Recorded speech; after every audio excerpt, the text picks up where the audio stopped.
Hindi natin alam ang laban na kinakaharap ng bawat tao. Minsan, ang isang simpleng biro ay nagiging dahilan ng matinding sakit.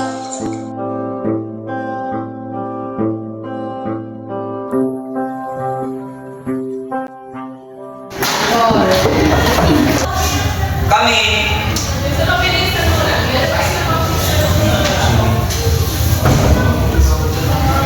Good morning class. May bago tayong kaklase. Halika, ipakilala mo sa sarili.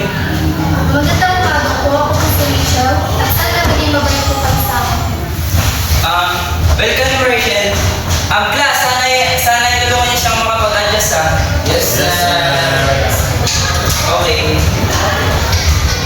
Okay class, goodbye. Uy, Rachel, hintayin ko naman. Huwag tayo ng ganyan ka lang. Oo nga, para wala kang gusto ko sa akin. Mukha naman ito masyadong seryoso siya sa buhay. Hindi naman nag-aayos naman ako ng dati. Nag-aayos lang. Ba't talagang ayaw mo kaming kausapin? Ayoko lang kayo. Ano daw? Ayaw daw din ang tulog. O kasi hindi na.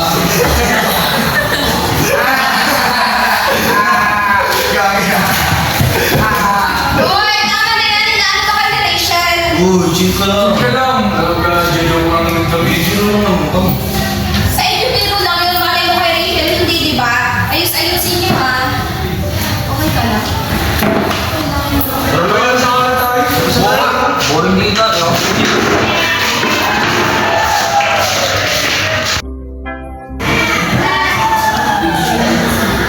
Okay ka lang, Rachel? Sa totoo lang, hindi ko talaga maintindihan kung bakit kailangan palagi nila akong kasunod. Okay lang yan. Sabihin mo na lang sa kanila na hindi ka komportable sa mga sinasabi nila sa'yo. Maintindihan nila yun. Natatakot ka sa kanila kanala nila ang pagkulang. Naiintindihan ko naman yun. Pero ang akin lang, Rachel, pwede mo naman silang pagsabihan. Pwede kang umiwan. Huwag ka lang magagalit or sigawan sila, ha? Nandito lang ako. Tama kasi yun. Kailangan ko matuto magsalita para sa'yo. Exactly. Para rin naman sa'yo yun. Salamat, Elaine. Malaking bagay na nakakausap ka ng okay lang yun, basta ikaw. Bakit kailangan nila akong pagtawanan? May nagawa ba akong mali? Hindi naman ako nananakit ng ibang tao. Siguro, hindi ko dapat isipin na kasalanan ko ang mga sinasabi nila. Kailangan kong maging matatag at sabihin ang nararamdaman ko ng maayos. Hindi ko kailangang gumante.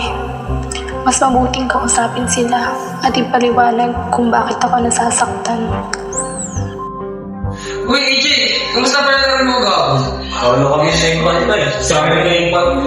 Eh ako, wala kang buwan ng banta ngayon eh. Pero sa kanang ako ngayon. Pwede lang kayo kausap. Bakit saan? Kung saan sa mga sinabi sa akin. Oh, Rachel, biro naman yun. Alam mo, hindi ko lang sila. Pero siya ako Pasensya na. Hindi namin naman pala nararamdaman mo. kaya nga gusto ko sana sabihin mo kasi hindi ko gusto magaling. Gusto ko lang may mo. Yan, tama. Minsan, hindi na napapansin. Nakakakiba tayo sa tingil lang. Rachel, sorry. Hindi ko talaga alam yung mga sinasabi ko. Sorry talaga. Ako rin. Dapat hindi na makasabi. Pasensya na, Rachel. Sorry, Rachel. Sumubayan mo naman ako nila eh. Okay na yan. Ang mahalaga, nakuha tayo. Hindi naman kailangan magkamalit tayo forever. Uy, tol, nakita niyo si Rachel. Tara, umitin tayo sa Rachel. Ayun pala mo. Tara, umitin tayo. Pwede ba tayo mag-usap? Oo naman, bakit? Gusto ko lang magsabi na sorry ulit sa nangyari kahapon. Sinubukan ko na isipin kung ako kaya yung nasa sitwasyon. At napag-usapan namin ni JD na hindi lang ang biro ay dapat sabihin. Oo nga. Mas mabuti pag-isipin natin mo ng mga salita. Yung mga nakakasalsa sa tao. Natulan ko na lang sino magsabi ng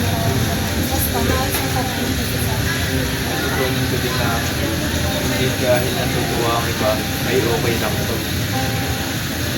Kailangan natin maging pagsabi sa mga salita. Dahil minsan, bahit ng simpleng salita yung maaaring magkaroon ng malaking epekto sa salita.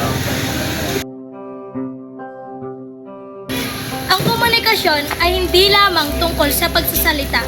Mahalaga ang pakikinig at pag-uunawa sa nararamdaman ng iba.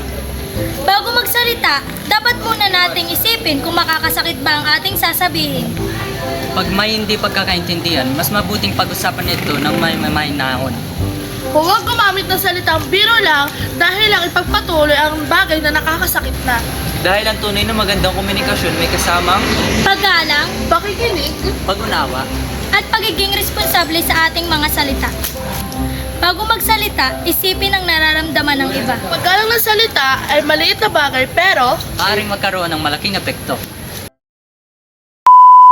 Hindi ko inakalang doon pala nagsimula. Love story hindi naasahan. Sa huli tayo pala sa isa't isa.